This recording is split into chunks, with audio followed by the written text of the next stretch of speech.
일단 지난 28일 오후였습니다. 설 연휴였죠. 이때 실종 신고가 하나 들어옵니다. 네. 정읍경찰서로 들어온 신고였는데요. 네.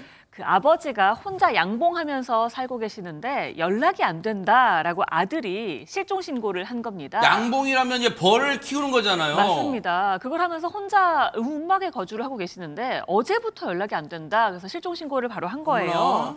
실종 신고를 접수한 경찰은 찾아봤겠죠. 근데 잘 찾지를 못했던 모양입니다.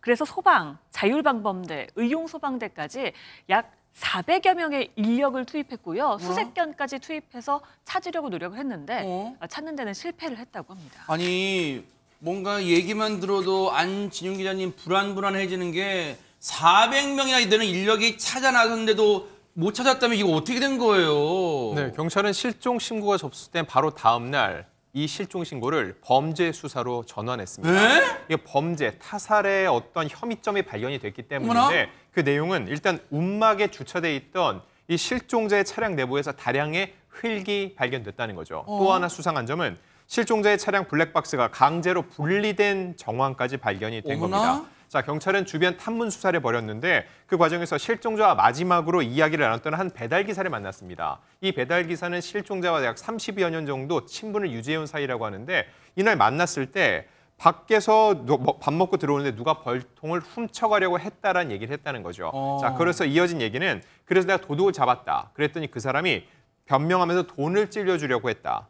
전에 거래한 적이 있던 사람이라 거절하고 그냥 돌려보냈다는 말을 배달기사로부터 들은 겁니다. 경찰 이때부터 무언가 수상하다고 느끼고 본격적인 수사를 시작했습니다. 경찰은 사흘 만에 70대 남성을 피의자로 긴급 체포했습니다. 이유는 그 사건 현장을 계속 왕복한 흔적을 발견했기 때문입니다. 어허. 그래서 추궁을 하는데 이 70대 남성 절대 아무런 어떤 이 살인 사건이나 이런 거에 연루되지 않았다. 난 관련이 없다. 저 사람인가 봐요. 네, 그렇습니다. 이렇게 잡아댔습니다. 어허. 그러나 네. 경찰이 그렇다면 당신은 왜 전혀 이유도 없이 그 현장을 계속 왔다 갔다 했느냐라고 그러네요. 계속 물었습니다. 네. 그러자 끝내 네. 이제 자백을 했는데요. 이를 통해서 시신, 그러니까 움막에서 한 30m 떨어진 곳에서 피해자의 시신을 발견했다고 합니다. 뭐라고요?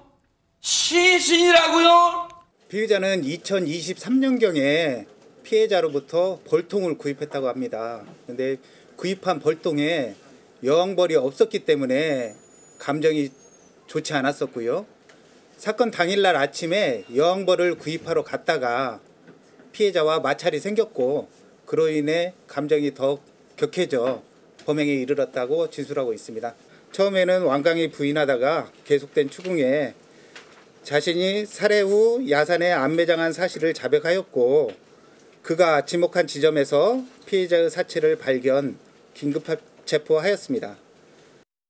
양봉을 하는 사람도 있잖아요. 여왕벌이 대단히 중요합니다. 왜냐하면 한 무리의 벌집에 여왕벌이 딱 한 마리가 있거든요. 근데 일벌들은 여왕벌을 보고 일을 해요. 그러니까 여왕벌이 없으면 일벌들이 다 날아가 버리는 거예요. 그러니까 지금 이 사람 주장은 2, 3년 전에 벌통을 구입을 했는데 원래 그 안에 여왕벌이 한 마리가 있어야 되는데 없었다고 주장을 하고 있는 것이고 결국 여왕벌이 없어서 다른 일벌들이 다 날아가 버렸다. 그래서 자기가 양봉에 실패를 했다. 이렇게 지금 얘기를 하고 있는 거예요. 이 피의자의 주장이에요. 네. 일방적 주장이고요. 네. 그래서 다시 여왕벌을 얻으러 그 판매한 사람이 갔다는 것이고 아하. 가서 약간 이제 뭐 말다툼이 있었을 거 아니에요. 네. 그러면서 뭐라고 얘기하냐면 피해자가 자신을 미친 사람 취급을 했다고 이 사람 주장을 합니다. 어허. 그래서 화가 나서 근데 이제 문제는 뭐냐면 화가 나서 이런 범행을 저질렀다는 건데 실제 벌통을 구매할 당시에 여왕벌이 없었던 건지 아니면 여왕벌이 날아가 버린 건지 몰라요. 그거는 사실관계 확인이 안 되는 상황이에요. 세상에. 그러니까 피의자는 그렇게 주장을 하지만 실제로는 그런 일이 어떻게 이루어졌는지를 알 수 없는 상황이고 네. 근데 문제는 뭐냐면 악감정을 가지고 이런 살인까지 범행을 저질렀는데 이 사람이 이런 행동을 한 게 그냥 우발적으로 한 게 아니라고 보여지는 정황이 있습니다. 왜요? 왜 그러냐면 네. 경찰이 가해 남성이 지난 27일 오전쯤에 네. 피해자의 움막으로 찾아가서 1차로 다툽니다. 하하. 그러면 다투었으면 거기서 끝내야 되는 거잖아요. 그렇죠. 그런데 본인의 집이 정읍인데 정읍의 집으로 가서 범행 도구를 챙겨서 다시 움막에 찾아와서 범행을 저질렀어요. 세상에 경악스럽습니다 진짜. 그래서 이거는 계획적인 살인이 아닌가 이렇게 지금 보고 있는 겁니다. 피해자가 지금 숨진 줄도 모른 채 장기간이 흐를 뻔했어요, 진짜. 장윤 변호사님. 맞습니다. 왜냐하면 사건 현장이 굉장히 인적이 드문 곳이었거든요. 마을과도 상당히 떨어져 있는 곳이었고 세상에. 또 인근 500m 이내에는 CCTV도 전혀 없는 상황이었다라고 합니다.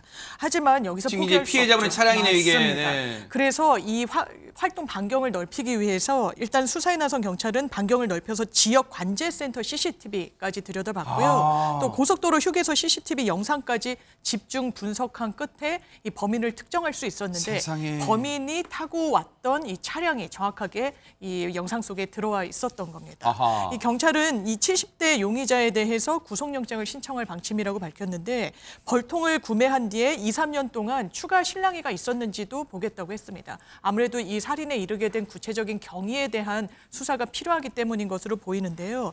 또 이 남성 진술을 받아봤더니 피해자를 본인은 맨손과 둔기로 폭행해 사망에 이르게 했다라고 진술을 했는데 사실 시신의 상태나 CCTV에 잡힌 영상들을 보면 다른 도구까지 사용했던 흔적이 있다고 합니다. 이 부분까지 확인을 하기 위해서 추가 범행 도구가 있었는지 확보할 예정이라고 경찰은 밝혔습니다. 세상에.